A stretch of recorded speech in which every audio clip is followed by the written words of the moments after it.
It's me, Channel Dog. How are you doing? I, for one, am feeling a little introspective today. I've been thinking a lot. Because we recently had a brand new trailer for Spider-Noir. And I gotta say, with every new thing we're seeing, I'm getting more and more excited for this show. And to be honest, I'm really looking forward to this. But it got me thinking. You don't really see projects like this for other superheroes. I mean, DC are still yet to pull the trigger on a live-action Batman Beyond project, and you'd think that would be a no-brainer. I just don't think we've ever seen such variety to the extent of Spider-Man with any other superhero, Batman probably being the closest. And I figured, why is that? And I think the answer is because ultimately Sony retained the rights to Spider-Man. If you've been following my channel over the years, you'll know that I have not been very easy on Sony. And to be honest, I think so has everybody else. There have certainly been downsides to Sony owning the rights to the Spider-Man property in a cinematic sense. There's the mismanagement of the Amazing Spider-Man sub-franchise, and then there is also just the mostly terrible Spider-Man villain spin-off movies that don't feature a Spider-Man in any capacity. And we're also aware that Sony's scheduling has affected the pacing of the MCU Spider-Man Home trilogy. Marvel Studios didn't initially intend for Spider-Man Far From Home to be the film that would deal with the after effects of the blip, but it ended up having to be due to the release schedule that Sony were pushing for. There have definitely been downs with the Sony Marvel deal, many of which can be chalked up to Sony's involvement. The corporate side of Sony do clearly have a difficult time leaving the creative side at Sony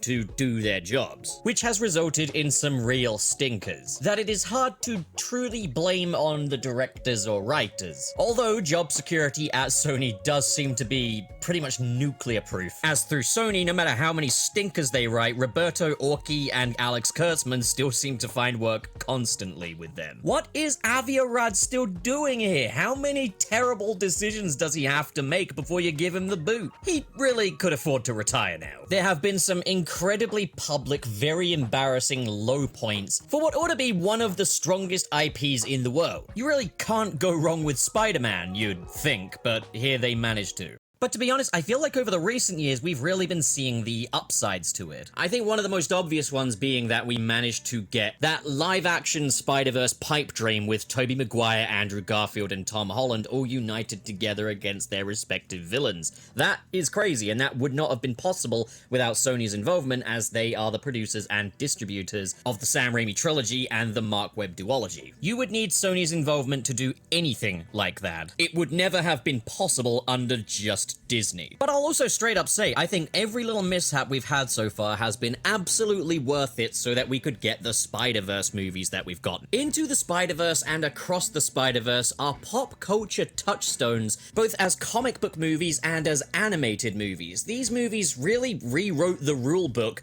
on what a superhero and even a 3D animated movie could be, and have since given Sony Pictures Animation their very own signature that has allowed them to go from strength to strength.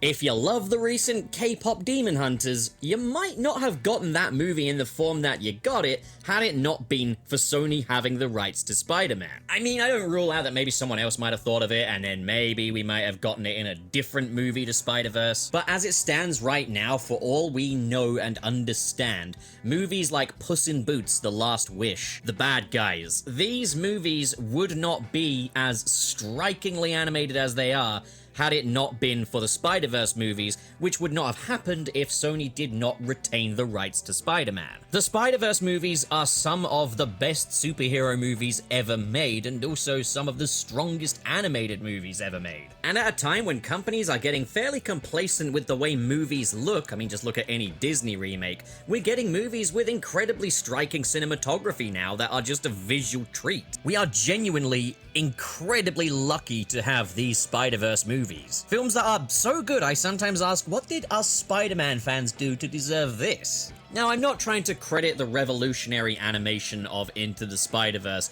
to Sony themselves on a corporate level. That's obviously not the case. It is thanks to some real visionaries working on the production. It's really Justin K. Thompson and Alberto Mielgo who we have to thank for Into the Spider-Verse's striking visual style. But again, as it stands, this project would not have happened were it not for the fact that Sony got to keep the rights to Spider-Man. And now we're seeing them kind of build off of that. That original Sony Marvel universe with the Spider-Man villains without Spider-Man has ended, and I think they have heard our feedback on it, and what we're getting with Spider-Noir is kind of the direct reaction to that. It is the successor to Sony's Spider-Man universe, and rather than building it off of the Venomverse they had before, they're instead building it off of the foundation laid down by Into the Spider-Verse, as the version of Spider-Man Noir that we are getting in the Spider-Noir TV series is an adjacent version of the Spider-Man Noir who we saw in Into the Spider-Verse. Not the exact same one, showrunner Oren Uziel has confirmed that, but he is largely that same character, just expanded upon in live action and I would imagine less comedic. It's kinda nutty to see that Nicolas Cage is playing Spider-Man in a serious live action project, and that's not something I think we would have gotten had Disney just owned the rights to Spider-Man wholesale. But I think we are also seeing the benefits of the restrictions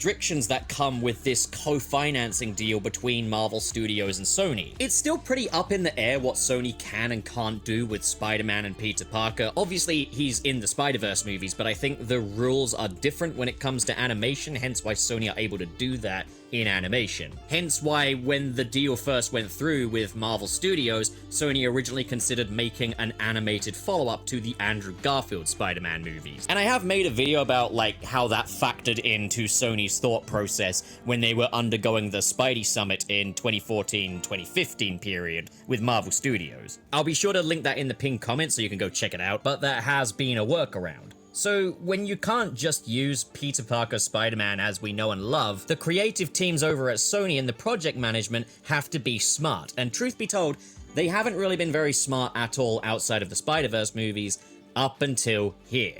Because Spider-Noir looks like a really smart choice. While Marvel Studios are taking care of the big Peter Parker Spider-Man tentpole adventures, we do get very unique stylized projects like this from Sony. Just to think, it's 2026 and we've got two incredibly unique takes on the character in live action. And I think this is where I become really grateful that Disney did not get the rights to Spider-Man wholesale and that Sony still retained them. This co-financing deal is such a win-win all round, because we do get Spider-Man in the MCU. We do get to see Spider-Man interacting with other Marvel characters. Maybe a little too much in some folks' opinions, which is fair. I might not entirely agree, but I can appreciate that. And I know that what they did with Spider-Man, at least in the home trilogy, hasn't been to everyone's taste. But what I will say is I think we've gotten far more consistency out of them than we ever got under Sony Pictures. And they have been incredibly popular as well, which I think Spider-Man really needed. While I think The Amazing Spider-Man 1 and 2, while I really loved that first Amazing Spider-Man movie, I don't think they ever managed to quite escape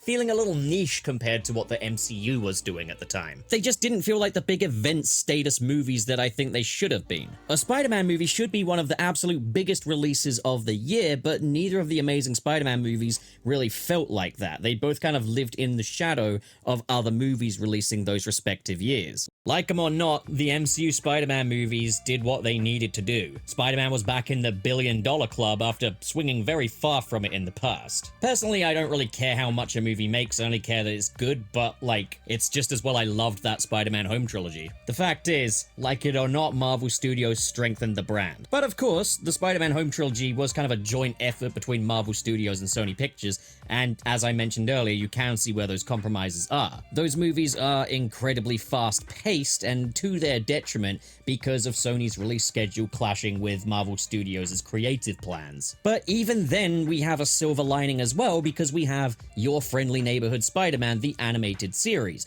which is effectively MCU Spider-Man but with no Sony involvement and no need to adhere to the MCU's timeline. And while I personally didn't have a huge issue with the shortcomings of the MCU Spider-Man home trilogy, it is really nice to see a project that builds on those. It's why I ultimately think Your Friendly Neighborhood Spider-Man is the strongest Marvel Studios Spider-Man project to date. It doesn't have to skip over the more drama elements of Spider-Man just to address the latest thing that's happened in the MCU. All of Spider-Man Far From Home's themes had to adhere to the aftermath of Avengers Endgame. Spidey's insecurity is because of what happened in Avengers Endgame. Mysterio's plan directly links to what happened to Tony Stark in Avengers Endgame. which meant we didn't really get to spend any time with Aunt May discovering Peter Parker's identity or fearing for his safety. Whereas with your friendly neighborhood Spider-Man, we've already seen elements of that. We've already seen Aunt May fearing for Peter. Rather than brushing off Peter's identity reveals to his friends as a joke, we actually explore kind of the emotions of that in your friendly neighborhood Spider-Man. And it's because of that co-financing deal that we've managed to get both out of this. We've got your friendly neighborhood Spider-Man and the home trilogy, and I see that as a big win-win situation.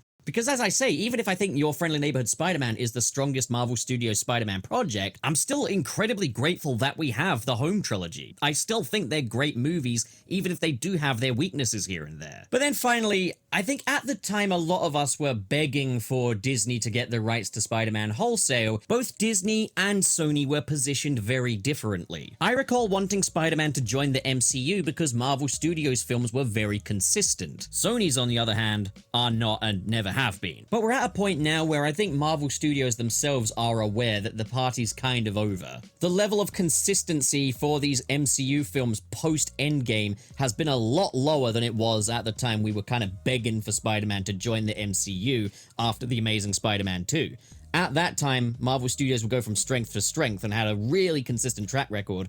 Nowadays, you get some good movies a year and you get some stinkers. But I think there's a clear sign that Marvel Studios are not in a great position, because I feel like Robert Downey Jr. Doctor Doom and the return of Chris Evans Captain America kind of tell me they're getting desperate. Such an intense level of fan appeasement really feels like a symptom of a very unhealthy franchise. With Sony, on the other hand, I think we are seeing them start to turn things around a bit. Spider-Noir looks incredibly promising, and they made the right call in calling it quits on their previous Spider-Man Sony universe. I will maintain that I do think films centered around Spider-Man villains could work, because Spider-Man has got an incredible rogues gallery, but the way they did it the first time was not encouraging. And I think you still need Spider-Man in there to justify these stories. All this to say, I think the deal between Sony and Marvel Studios is the best case scenario. I wanted Spider-Man in the MCU, and that's exactly what I got. But I also got to see some really unique projects from Sony Pictures that ended up being even more exciting than that prospect. The part of this co-financing deal that I was looking forward to was Spider-Man in the MCU,